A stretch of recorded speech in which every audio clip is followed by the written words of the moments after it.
Hey nerds, and welcome back to the Dress Up Disasters podcast. I am one of your hosts, Circuit, joined by... Allie Cass.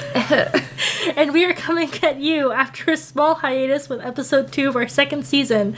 Before we get into it, I do want to mention that we will be having another Cosplay Horror Stories panel at SoccerCon next month on Friday at 9 p.m. in the Summit Building, room 440, which will not be recorded for podcast consumption this time.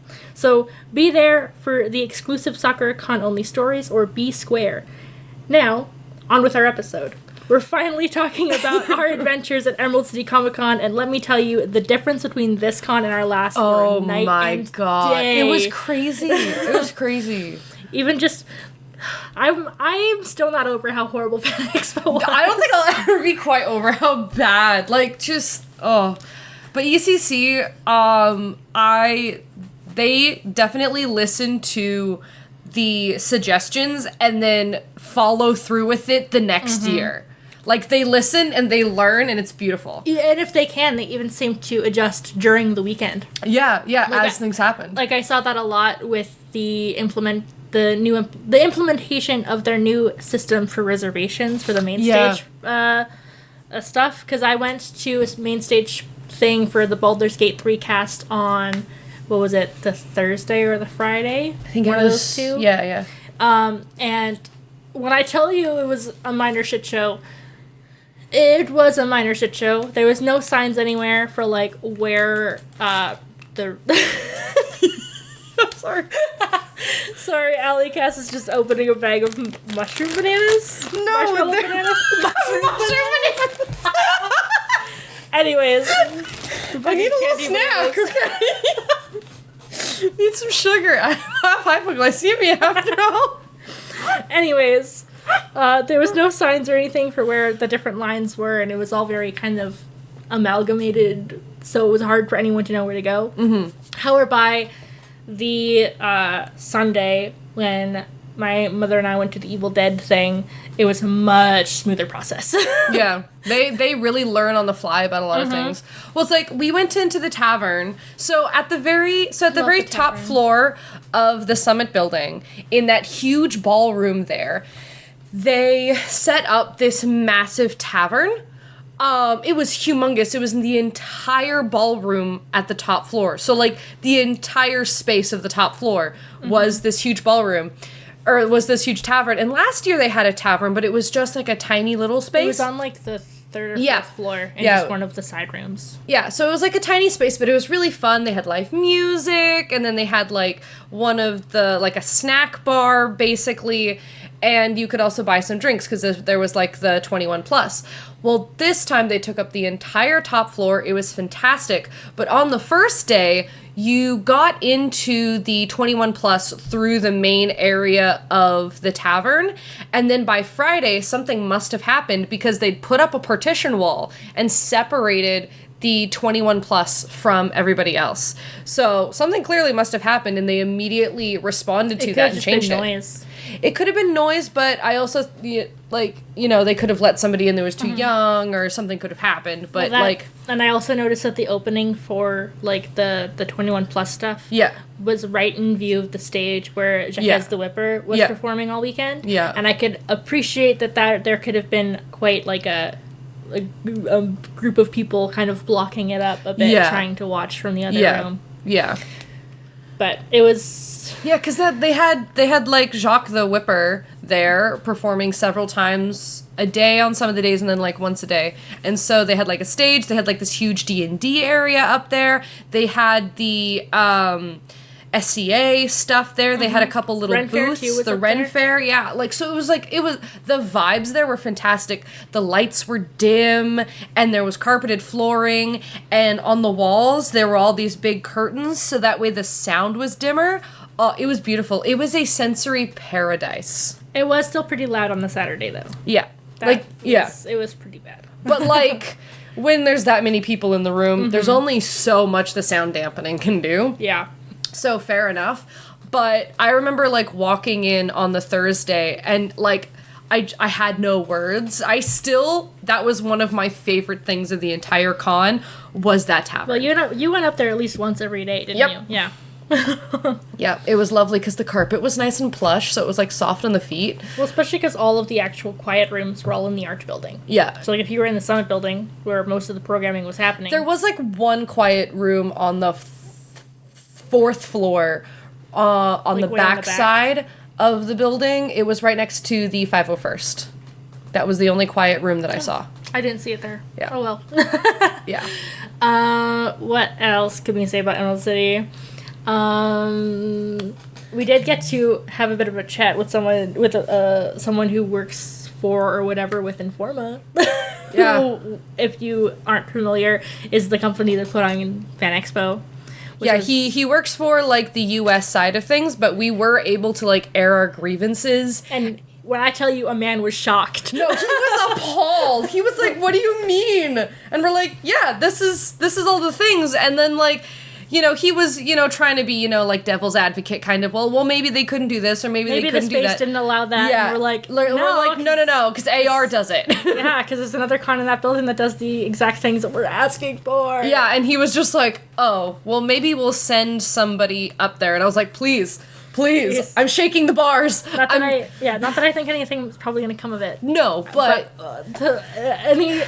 Any morsel of hope I can hold on to Yeah. for Fan Expo to be a better convention. please. We want you to succeed, but oh my god. Well, especially with the new cosplay, Canada Nationals cosplay competition just being announced. Yeah. And there is no convention on the West Coast that they can bring it to right now. Yep. So I'm hoping either Fan Expo or AR gets the sticks out of their asses and pulls themselves together enough to get it out here. Yeah. Because you can't have a national if you're only on the East Coast. Yeah, because then it's like, you know, That defeats snubbing. the purpose of a national. Yeah, they need to have at least one in every major province. Mm-hmm.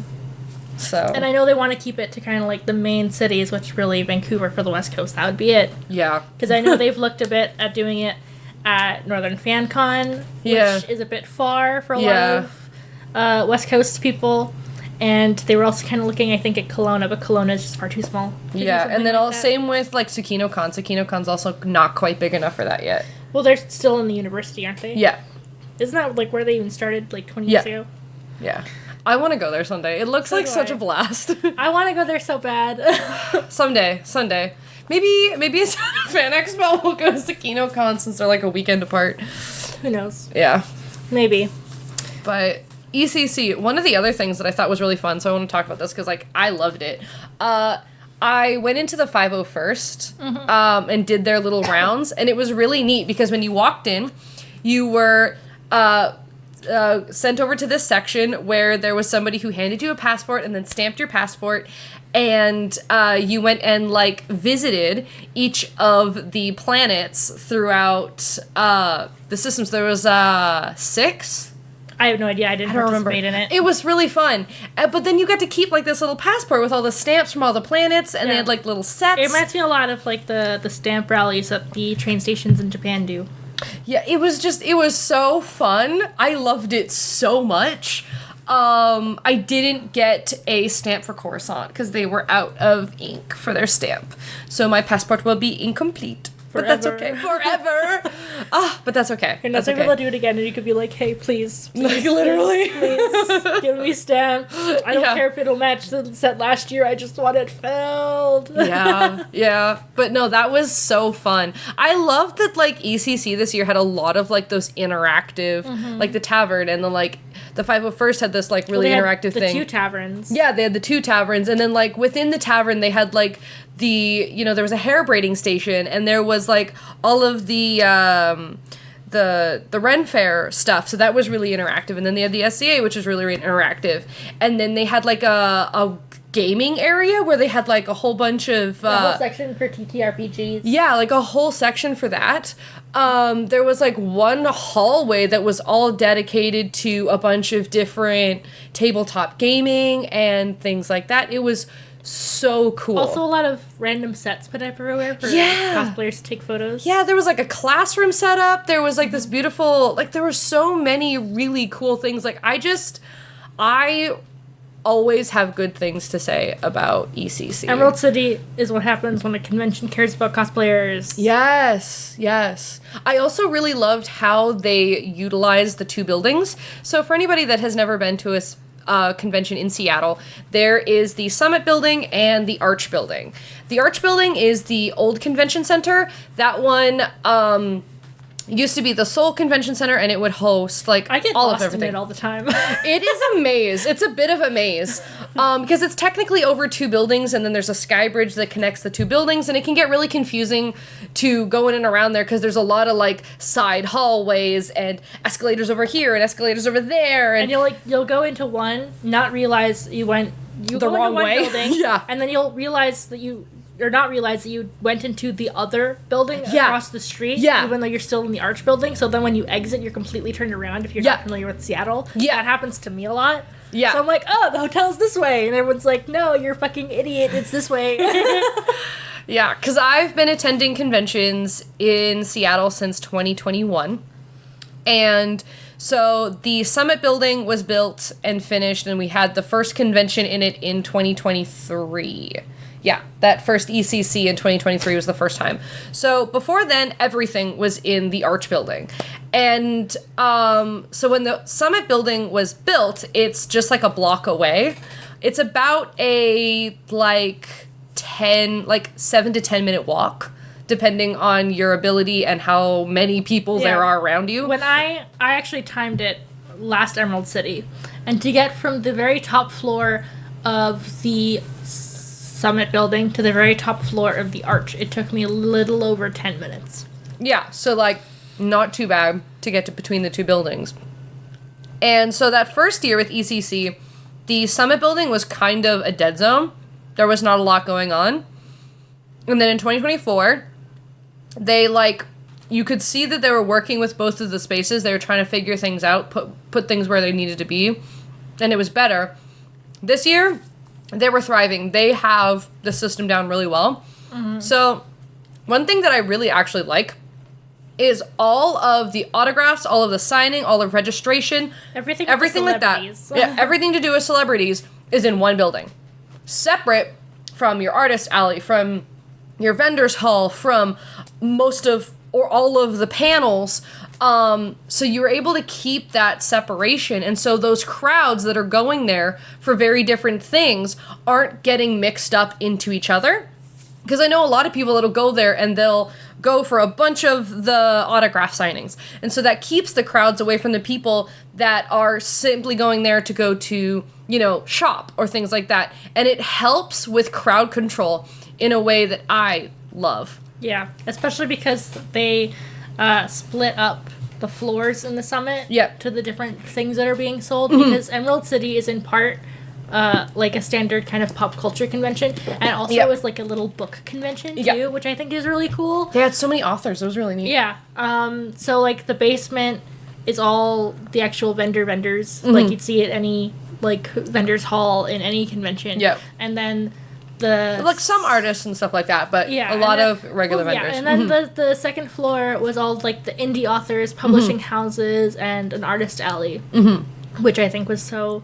It split up the crowd so nicely because it gets so sweltering down in the basement that it's nice to be able to still look at vendors of things you enjoy in the other floor that's way more air conditioned. Also, just whoever designed that Summit Building. Chef's kiss. I want to give you a big old smooch. A big old smooch because, oh my god. So there is a shaft that runs... We are, in fact, 12. There is no way that I can describe what this is. Is it not going to sound dirty now that I'm going... Because I was going to say a big hole. There is like an indoor balcony kind of deal. That runs from the top of the building all the way down to the bottom. There's this huge, 50 by 50 foot just hole that... Anyway, you're getting the point. And it moves the airflow so nicely. All the way down to the basement. All the way down to the basement, all the way back up. And so it keeps, the vendor's hall and the artist alley from getting too warm or too stagnant, because what ends up happening so many times in like the artist alley and the vendors hall that end up being in the basements, they get really stuffy, moist. And muggy. They get very muggy. Yeah, like you can feel the air around you. If any of you listening have ever been to the Phoenix Convention Center, and have like gone to a con there, I love that convention center. It's laid out very nicely. However, that basement, it gets so stuffy and so hot. And it could really, like, benefit. Like, there is a bit of that in one side of the building, but it doesn't go, like, all the way down into where the actual vendors are. Yeah, and you get that mugginess a lot, too, in not one, but both of the convention centers in Vancouver. Yeah. Because I remember it getting really, really bad in the old convention center when Van Expo was in there, too. Yeah. Especially, like, when the con happens during the summer. Because I know at AR, it gets just... the air is heavy in there. I would not want to be a vendor. Yeah, but at least they kind of limit, like, how many people can be in there at a time. Unlike Fan Expo! You know? Yeah. Oh... But no, I feel like ECC does a really good job at, like, the way that where they put things. They put a lot of thought into where they put everything. Yeah, so that way the crowds are going exactly where you need them to. And then also they utilize the spaces very well. And the aisles are nice and large, too. There was so much space between the aisles, it was great. Artist Alley felt like it got a little cramped, but Artist Alley always does, because that's always typically the biggest draw. Yeah. Because all the vendors stuff, you can typically get fucking anywhere. Yeah, you can get it online really easily. That's really hard to get elsewhere. But, like, the indie publishers...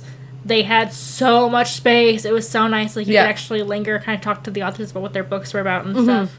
It was really great. Yeah, well, I spent a lot of time at Emerald City there for the books this year. Because there was a couple authors that I enjoyed there. And, like, getting book signed was, like, a breeze. All this stuff. Yeah. It was also my boyfriend's first time cosplaying to a convention, so he popped his cosplay cherry. He popped his cosplay cherry. He very occasionally, like once every couple years, will wear a costume with me. So last Halloween was the first time he'd cosplayed with me since 2020. And even then, it was mostly normal clothes. Yeah. But this time he actually, like, wore the whole cosplay, styled his hair, bought a sword at the con for it. So we did Obanai and Mitsuri from Dragon Slayer? Oh my god. Demon Slayer? I'm a fake fan, everybody. And so it was really interesting getting his perspective of, like, because it has been a very long time since it was my first time in public in a strange costume, because before cosplay, I did historical reenacting and I would make historically based costumes and I would wear them out. Like, I went to Walmart one time when I was like 16 in an entire Elizabethan dress I made. So, as you do. As one does. I would dress in, Regency attire frequently.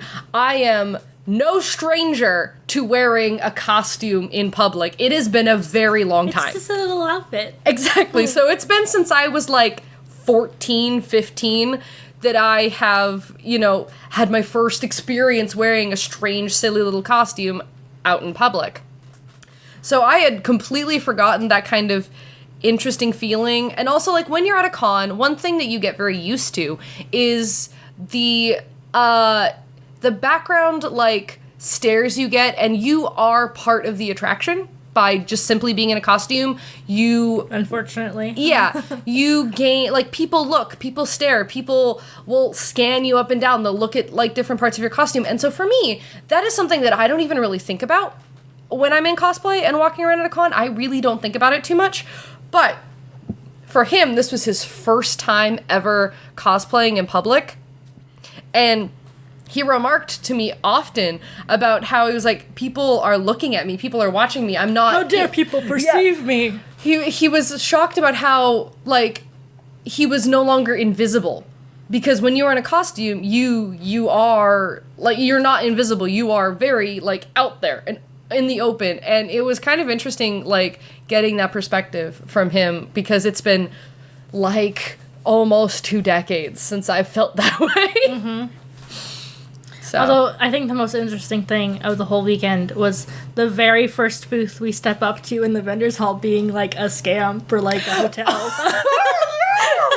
That was crazy. That was so funny. I love being able to use "I'm a Canadian, I can't participate in this" as an excuse. I use that so much because I go to a lot of US cons, and every time somebody's like, "Oh, can you sign this petition? Oh, can you do this? Oh, we really need you to, like, give money to this or care about this," and I'm like, sorry, Canadian, can't do anything. Bye. Yeah. And sometimes I'm sad that I can't help. Yeah, like the ACLU, the AL, yeah. Because the pro-trans rights one, I was sad about that, but I made sure everybody knew. I was like, I agree, I'm rooting for you. We can't talk to our governors because we don't have any, but I support you talking to your governors. Yeah.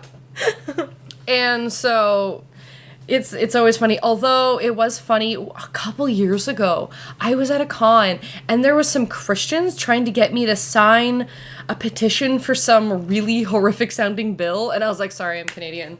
And they were like, because they were really trying to get me to sign it, and I was like, no, I really don't want to. And they're like, really trying, and then finally I pulled out that, no, I'm Canadian, I literally can't.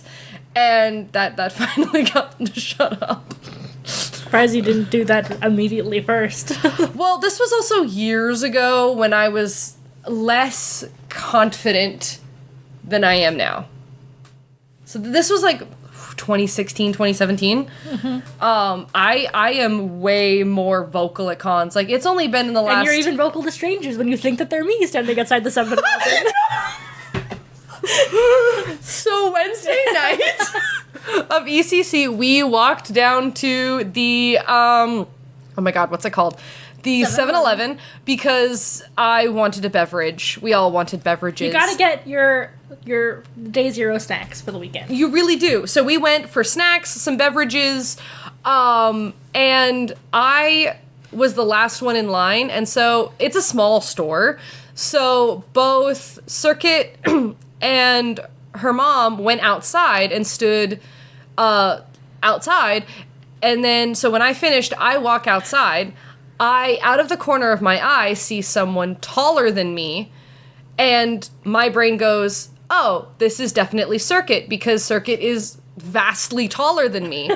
And I start talking about this $1 bill, because the $1 bill that the person gave me, A, we don't have $1 bills in Canada, we have coins, and B, instead of being the standard, like, weird off green, like, yeah, it was tinted yellow, and I was like, whoa, look at this $1 bill. I look up into the eyes of a very amused / confused large black man, and I was like, sorry. And he just kept staring at me, and I was like, I'm sorry, I'm gonna go now. I felt so bad, because this man is just looking at me like, I don't remember, who are you? It's a very interesting 7-Eleven, that one. Oh, that 7-Eleven, every single time I went in there, something strange was happening. Well, especially because immediately after this, there was a homeless person or something on the street, and he was asking for, like, spare change and stuff like that, and, you know, I always, whenever I go down to cons, I always put just all the money I'm bringing down to my credit card, because, like, the convention center doesn't do cash or anything like that. So we're like, sorry, like, we don't got anything for you, and they ask Cass about it, and Cass, stunned first from realizing that I was in fact not a burly black man, just hands them the $1 bill that they just received, which led to more confusion between, I think, the three of them. Yeah, because I start walking away, and this guy's like, wait, this is only $1, and I'm still so confused and dazed that I just keep walking, because I wasn't sure if he was just angry in general that he only got $1, or angry at me that I only gave him $1. And I was like, bro, I don't know what you want from me. I just gave you the money that was in my hand. But hey, you know, it was still a better experience than we went to Denny's in Portland. Yeah. That's gonna live rent free in my brain. Oh yeah, that one is definitely that's one for the books. That's one for the ages. Yeah. I do want to try going back to that Denny's to actually have a meal at that Denny's. Yeah. Because I enjoy a good Denny's run. But we can't strike twice, right? You know. We'll just have to make sure that we send out a little prayer to Dionysus before we enter Denny's. if any, please let us have our chicken strips, our overly salted chicken strips. I just wanted. They didn't even give me my bacon strips. I paid extra for bacon. I just wanted it. I think I just want out of there at that point. 2 hours later. Man. There's always at least one strange happening at a con. Like, it's not a con unless something strange happened. Like, on Friday, we got the call that they're putting the place up that we live at for sale. So that was a great, mid-start to our con. Mm-hmm. That is just only one of the reasons why we haven't been on air. On the Thursday, I chipped a tooth eating a Kit Kat bar. I'm pretty sure it was the same day as when we got the call, I think. Oh, maybe it was. Actually, that's something I'd have to consult my own con vlogs. I can't remember if it was Thursday or Friday. I just know Phil was there and it was early in the week because I'm pretty sure it was the Friday, because it was the day we split off. Yeah. And because I was watching your story, because it was chipped tooth, then looks like we gotta move, and I'm like, yeah, okay, yeah. It was just, I was like, wow, this is quite the day. I also, TMI, got my period that day, so I was in so much pain that, I took Advil, and I was still in pain. Yeah. It was a weekend, that's for sure. Oh my god. I had a lot of fun, but by the Sunday, I was not there. I was also going into Emerald City with slight burnout. Yeah. So I had fun regardless. Yeah. That's one of the things I like about Emerald City. It's kind of hard not to have fun. Mm-hmm. Even if you don't really do a whole lot, because the vibes are just really great. Yeah, the vibes at ECC are, really nice. Mm-hmm. The vibes are always pretty cool. Yeah. Although apparently from somebody else that I follow, maybe we just didn't talk to the wrong people, but there was a lot of, elitist photographers that didn't want to shoot with somebody, because, she had put on weight since the last time they'd shot together, and they wouldn't have anything to do with her, and I was like, oh, that's fucked. Yeah. I also just don't really talk to photographers at cons. Me neither. I have, a couple photographer friends, and so I'll talk to my photographer friends. But I don't just usually randomly strike up conversations with photographers unless my friends know them. Mm-hmm.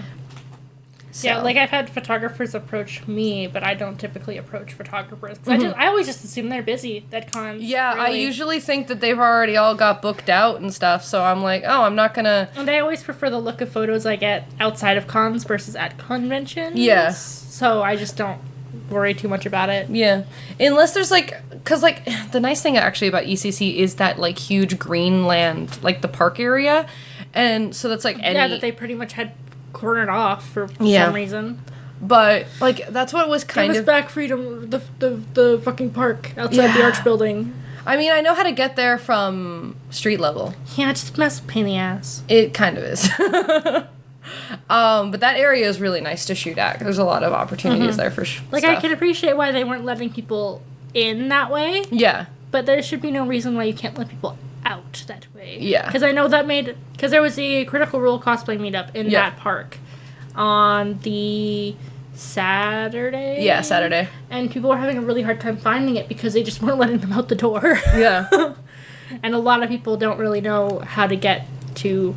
Yeah, because if you go from street level to the park and you're trying to get back around to where it connects up to the Summit building, you have to go all the way up by the highway, all the way around the park to the other side. And that's a 5-6 minute walk. And there's an area there that's slightly sketch where there's usually somebody smoking some crack. Yeah, and downtown Seattle's also just a maze, as is. Oh, yeah. Especially... I know Vancouver, BC, like the back of my hand. And there's a lot visually that's very similar about Seattle to Vancouver. So whenever I'm in Seattle, I feel like I should know where I'm going. And I have no idea where the fuck I am at any given moment. It is so easy for me to get turned around downtown Seattle. It's not even funny. It's funny because for the years I've been going to conventions there's parts of it that I know quite well. But then there's some of it where I'll get turned around and I'm like, I have no idea where the fuck I am. Yeah, I know the way from the 7-Eleven to the hotel. Mm-hmm. And then the hotel we usually stay at to the Summit building. Any farther than that, 50-50 if I'll get there on my own. I can go all the way around the park and then go through the park to there's this other like cool area. There's a lot of like cool areas to shoot in there. Like there's this one like rock formation that's really cool, but you kind of have to go sneak in there, take some photos, and run, because there is a guard that like kind of shoos people away because you're not technically. You can be there, but you can't just like loiter. Also, Yeah. dare I say, rest in peace, Cheesecake Factory. No, I'm so sad about that. It's closing. After SoccerCon in May, it's shutting down. So our last chance for cheesecake is gonna be at SoccerCon. That's like an installation there. Because, like, during the pandemic, for, like, 2021 and 2022, they were, like, the only place that was open. And so if you wanted something, it was the Cheesecake Factory. Well, as is, it's one of the only places that's open that doesn't cost a fucking arm and a leg. Mm-hmm. Well, GameWorks was nice. GameWorks is alright, and surprisingly empty. Yeah, like, there wasn't a lot of people there. The vibes were pretty chill. And it was like $15 a plate. Yeah, like it wasn't that expensive. We got out of there paying $20 for food and drink. Mm-hmm. And it's really close to the convention center. And like, yeah, it wasn't super busy, which is a little surprising, but at the same time not super surprising. Also, there's the New York Deli. If you like sandwiches, go there. Because it's not super busy. There is no seating, really. There's like 6 chairs. But the sandwiches, beautiful, delicious, lovely. Mm-hmm. Yeah, I'm gonna miss Cheesecake Factory. Yeah.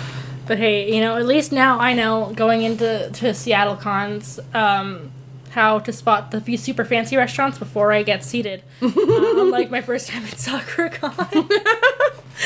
Which I feel like that needs to be its own story time. I feel like that needs to be a story I tell at SoccerCon. Yeah, I feel you should. So if you want more details as to what the fuck that means, if you're going to be at SoccerCon, hit up the panel I mentioned in the earlier in this episode. Mm-hmm. So you can, know what I mean. But other things that were really cool, you got to see Adam Savage again. Yep. And you didn't cry this time. I did not cry. I'm very proud of myself. I also have footage of that if you want it for your vlog. I saw on your vlog. Mm-hmm. Oh, you watched my vlog? I did. Wow. I did watch your vlog. Wow. Of course I did. And we met Nathan Fillion. Yeah, we met Nathan Fillion. Twice, technically. Technically twice. My mom was having an anime moment with her glasses. Yeah, because we get in there, we stand, we take the photo, and then we walk back around as we're leaving. And the lady's like, no, you need to go around again. We need to go around again. We need to redo the photo. And we were like, okay. And I felt so kind of awkward because he kept being like, oh, is the photo super? And I remember not saying a singular thing. God. And I felt so awkward afterwards. I was like, this man was trying to have a conversation with me, and he was trying to make a joke, and there was nothing there. There was nothing. It was so unfortunate. Like, afterwards, I remember thinking about it a couple days later, and I was like, I need to apologize to this man. He was trying to be funny. He was trying to be cool, and I was so zonked. Yeah. And then in comes, this Supergirl cosplayer who leaves a chasm of space. I left room for Jesus. And doesn't get the joke. Yeah. Just staring blankly. Yeah. Yeah, I'm having to be remembered for the wrong reasons. like the poor guy. But at least you'll be remembered. I mean, I guess, yeah. Like, the poor guy was sitting on a stool instead of standing, and he looked like his, like, because he also slightly wasn't wearing his shoes, so I have to wonder if he was, like, in pain or something, like, had just been standing too much that weekend. And I'm like, and then we come in, and I'm super awkward the whole time. You were also just not there. Oh, I was not there. On Sunday. By Sunday, I was so tired and so out of it. Yeah, I was not a person by Sunday. Because it had, between Fan Expo and ECC, somebody that I was close to, trigger warning for death, I suppose, passed away. And so I was dealing with a lot. And then after we got back from ECC, someone else died. And so it's been quite, it's been a ride. I've said before, you know, there are many reasons why we've been off air for almost the entirety of March. Yeah, like, it's March, canonically for me, every single year, manages to just stab me a couple times. It's like, hey. And we'll take that into consideration come our next winter break. Yeah, you might just get... March. We're like, season 2, you guys, yay! Well, like, Nothing. Friday of ECC was also, like, Phil and I's anniversary, so we had been dating now for 9 years, and then Saturday was his birthday, in the middle of all of this other stuff that's going on. And so, like, the weekend was very memorable, but at the same time, I only remember half of it, because I was so tired. Oh, yeah. I did get to meet one of my friends that I have known online since, like, 2019. And we finally got to meet in person, and I got to meet her girlfriend, and she's moving up here, well, to Seattle in October, so I get to see her more often, so that's really cool. Yeah. Also, be careful with your earplugs when you're sleeping, guys. Because, Allie Cass's boyfriend snores like a log. Yep. And so, can you please put the cat down? I want to meow. And so, for the 2 or so nights, he was staying with us in the hotel because he went back on the Saturday morning. Yeah. He had to play a soccer game because he's a part of a men's league. The weeb. Yeah. I had these foam earplugs in my ear so I could get any sense of sleep. And I woke up in the middle of the night on Friday, I think. Yeah. And I couldn't get it out. Oh. It was too deep in my ear. Oh. So it's like 2:30 in the morning. And everyone else is passed the fuck out, and I'm in the dark trying to navigate to where my mom's stuff was to get her tweezers out so I could pull it out of my ear. Because it was building up pressure in my head. Oh, God. And giving me a massive headache. This is the first time I'm hearing about this, by the way. Yeah. So be careful with your earplugs, you guys. That's why I don't like the foam ones. I forgot the ones that I had because I have nice silicone ones that I have for work that are attached via string, and I meant to bring those, but I totally forgot about them when I was packing. There we go. This episode is going off the rails. I'm sorry, the cat came in. The cat came Dawn, do you have anything to say? I don't know if we're calling this... I don't know if we can say that the cat came in. She seems pretty perturbed by all this. Dawn, say something. Come on. You know, she's a very solitary cat. Oh my god. If you drop her... I'm putting her down. I'm so sorry. But yeah, my ear ached a little bit when I woke up in the morning, but... It was fine. Oh, another funny thing that happened at ECC. So on Saturday, I was cosplaying Jester from Critical Role, and halfway through the day, well, yeah, by the evening, I was kind of done with being in her costume, but to take off body paint like that, it's a lot easier to just do it in the shower, and I didn't have the energy to also take a shower. It's during a con, and if you take a shower to take your makeup off, you're not leaving the hotel room after that. Exactly. And I still wanted to see friends and go and like peruse the vendors hall and things like that. It's also just easier to do that in like non-cosplay. Yeah. So I kept the makeup and my wig and the horns and everything on, but then just wore like casual clothes, which actually like worked very well for her, what I happened to have. And so, like, this is kind of like a pro tip. Bring an extra change of, like, cute or whatever styled clothing, just in case you want to change out of your very complicated costumes, but not the character. And then you can still be in quote-unquote cosplay, but you're not, like, in an extreme cosplay. So anyways, I'm walking around the artist alley, blue in the face, and just in regular clothes, and I pass this guy, and he looks at me really funky. We make eye contact, and then he turns to the person next to him and was like, "Is that Blueface?" And I walked away, and to this day, I'm not sure if he was joking, being serious, or what. Maybe I'm just too much. I think he was joking. But also, like, the tone of his voice didn't sound like he was, like, it sounded genuinely a little confused. Straight man comedy? Straight man comedy. I do love me some good straight man comedy. Yeah, that's fair. Like, I did laugh, but then I have continued being just a little bit confused about the whole thing. But that was fun.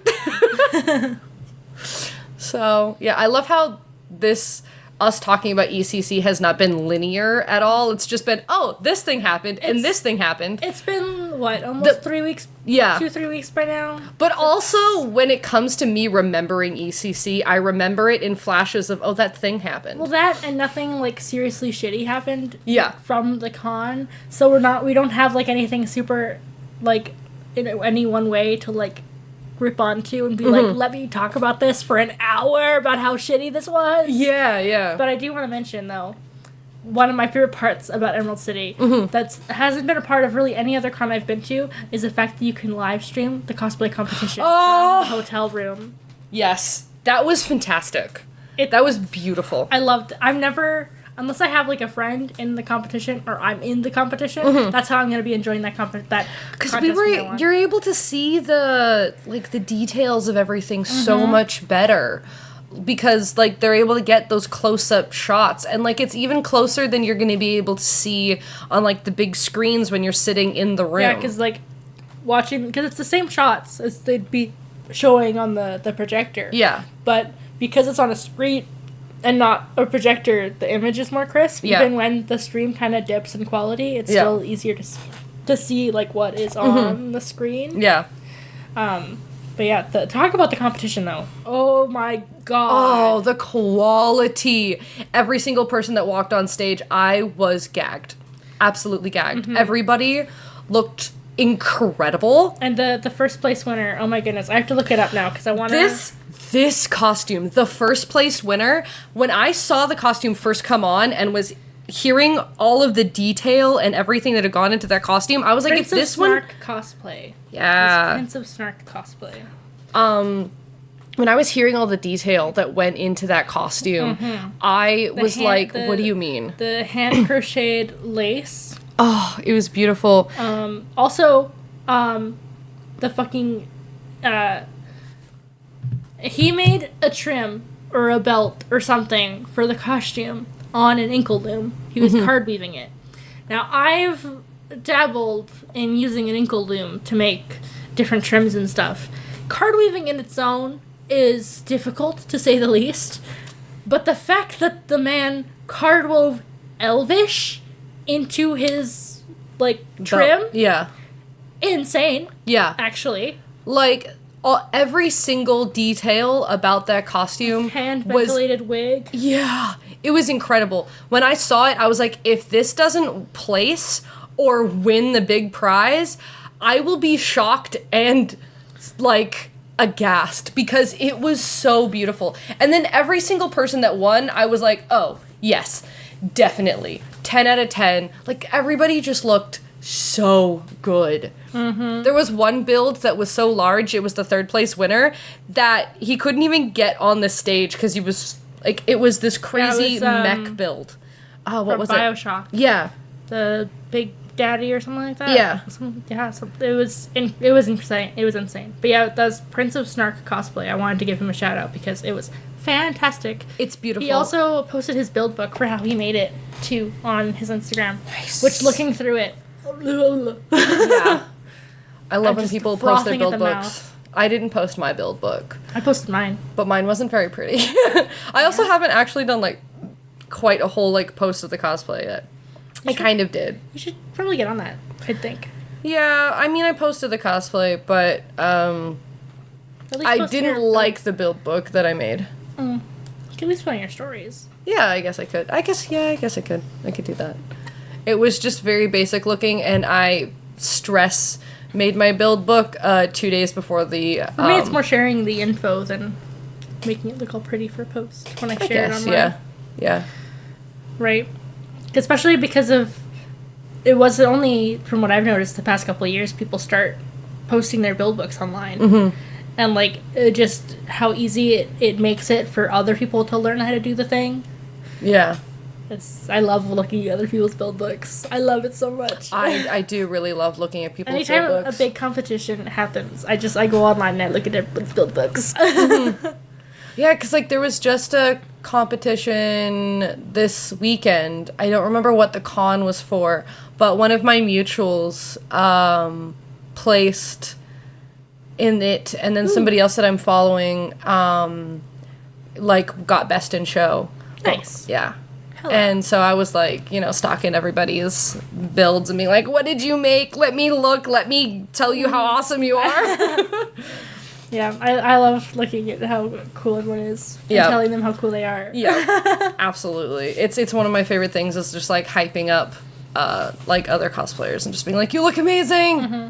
Ah! It was also really funny because there's one specific Lucifer and Loot cosplayer that my mom and I kept running into throughout the weekend, which is actually the same Loot you were talking about, the back entryway with the wings. Oh, neat! Because they were in the Evil Dead thing. No, it was the Baldur's Gate thing. Yeah. With us. They were, like, right next to us. And my mom was, like, overheating. And the Lucifer was like, do you want a fan? Aww. And gave my mom his neck fan. Aww. And she was like, you saved my life, sir. Aww. That's really sweet. Yeah, I think we ran into them, like, 3 times in the whole weekend. Which, in a con the size of Emerald City is unheard of. See, like, that's the little things about the community that I love. And, like, if you can do those little things for people within the community, do it. Like, it costs you nothing to be kind, but, like, gains everybody so much. If we were all just a little kinder, a little nicer to everybody, it would just be so much better. Yeah, don't be like me and scare children.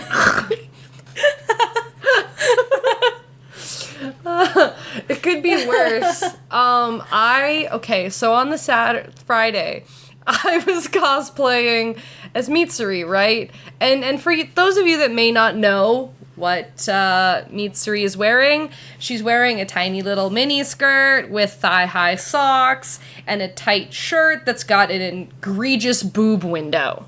Okay? And we get into the elevator going up to our room, and a family comes in with us.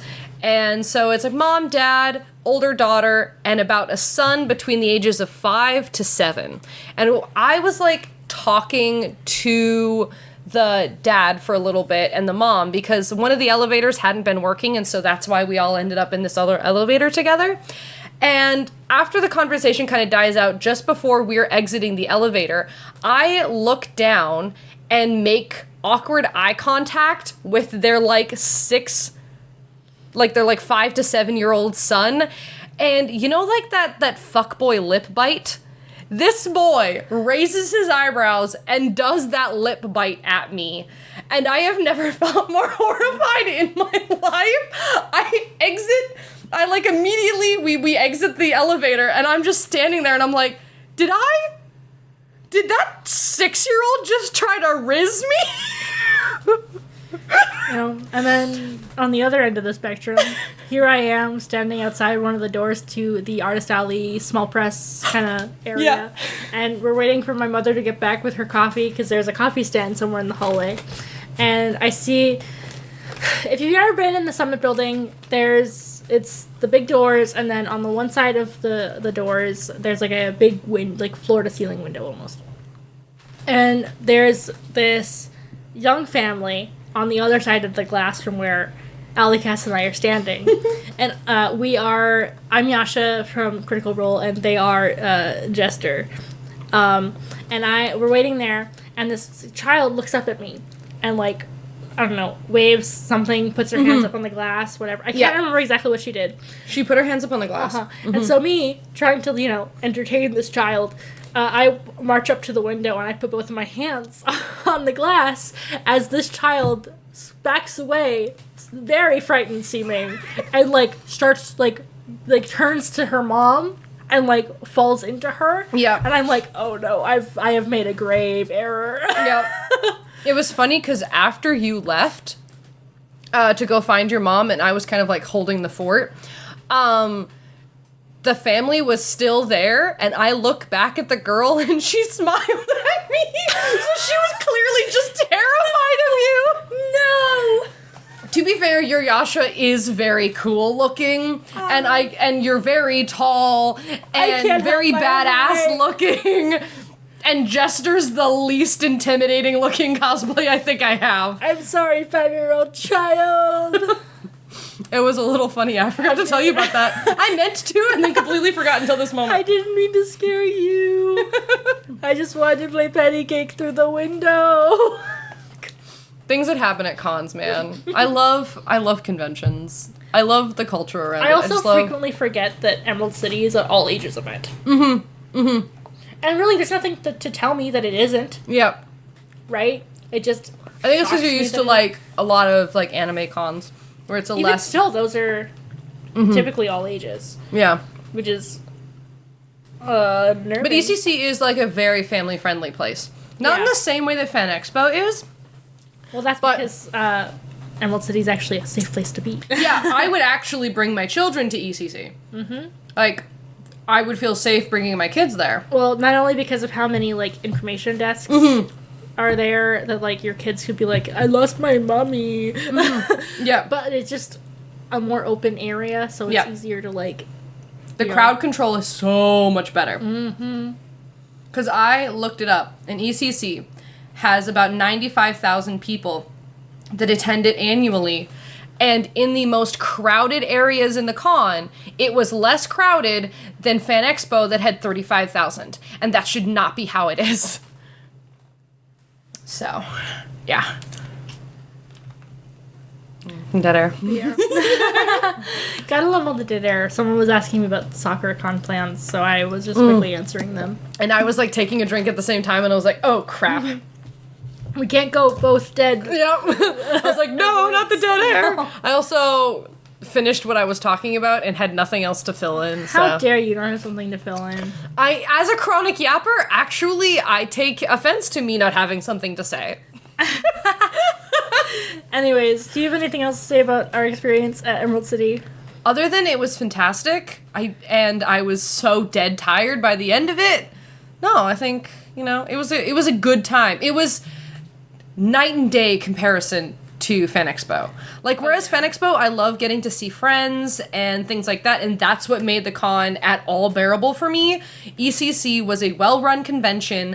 I got to meet new people, see friends, got to go to a whole bunch of really interesting events and things like that, and I had a really good time overall, instead of it just being, well, my friends saved it for me. So, yeah. Overall, 10 out of 10. I recommend you going to ECC. Heck yeah. Even, because, like, it isn't even that much more expensive than Fan Expo is, really, when you look at it. Not really, especially if you get it a little earlier. Like, considering how much you get at one versus the other. Yeah. You're getting so much more. I will forever have beef with how expensive Fan Expo Vancouver is. Especially for what they're offering you. Especially compared to AR. Yeah, because AR is so much cheaper and offers you so much more. And more space. Yeah. But yeah, anyways. Enough about Fan Expo Vancouver. Yep. I'd say that this is the end of the episode. So, as usual, if you have any episode ideas, guest suggestions, questions, concerns, queries, email us at dressupdisasters@gmail.com or DM us over on Instagram at Circast Productions. All links are all included as per usual. And yeah, we will see y'all. Thanks for hanging out. Episode 3. Woo!